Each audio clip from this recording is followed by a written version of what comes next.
자동차 사고가 나면 한방병원으로 가야 한다는 말 들어보신 적 있으신가요? 실제로 자동차 보험 진료비 중 한방병원이 차지하는 비중이 매년 급증하면서 보험금 누수의 원인으로 지목되고 있습니다. 특히 진료 수가 등에 대한 기준이 불분명해서 개선이 필요하다는 지적이 나오는데요. MTN 연속기획 두 번째 순서로 자동차 보험 한방 진료비에 대한 문제를 강은혜 기자가 정리했습니다. 시민들이 생각하는 한방병원의 현 주소를 물었습니다. 경미한 사고 가지고도 나이로 환자라 그러죠. 그런 거 많잖아요. 한방병원이 너무 비싸요. 솔직히 그 같은 치료 비용도 제가 알기로는 그 일반 정형외과보다 한방병원 훨씬 비싼 걸로 알고 있는데. 다쳤는데 이제 뭐 어쨌든 간에 보험 처리가 되니까 한방병원도 비싸니까 이 기회에 좀 약간 가보자 이런 것도 있고. 단순한 기후일까 데이터를 살폈습니다. 손해보험업계에 따르면 지난해 빅4 손해보험사의 자동차 사고 경상 환자의 한방병원 치료비는 약 1조 323억 원으로 전년보다 8.6% 증가했습니다. 이는 양방병원보다 4배 많은 수치입니다.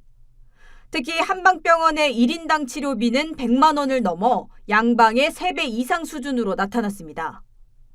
이른바 세트 치료가 진료비 부담을 증가시킨 원인으로 지목됩니다.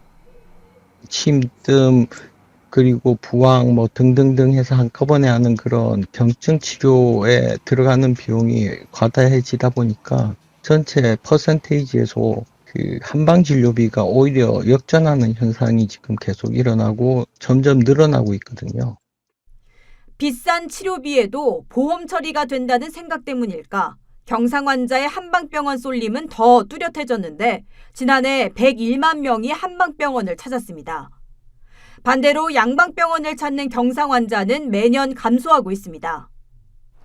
자동차 보험 진료 수가 기준과 심사 지침이 양방에 비해 명확하지 않아 과잉 진료, 장기 치료 등의 부작용을 낳고 있다는 지적이 나옵니다.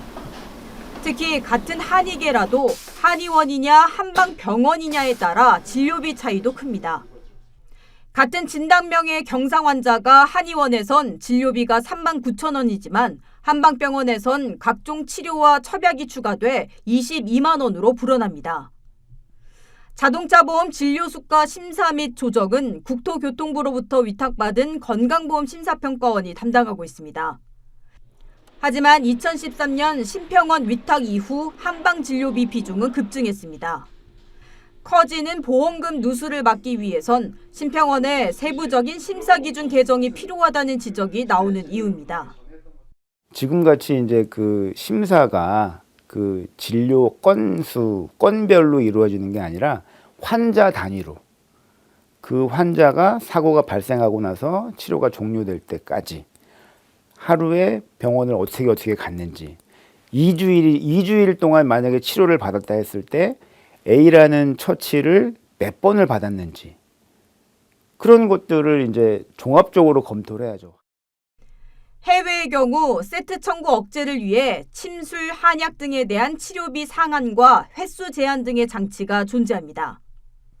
사회적 비용을 줄이고 과잉 진료 문제를 해결하기 위해선 국토부, 심평원, 의료계, 보험업계의 이해관계를 넘어선 소통과 합의가 절실해 보입니다. 머니투데이 방송 강은혜입니다.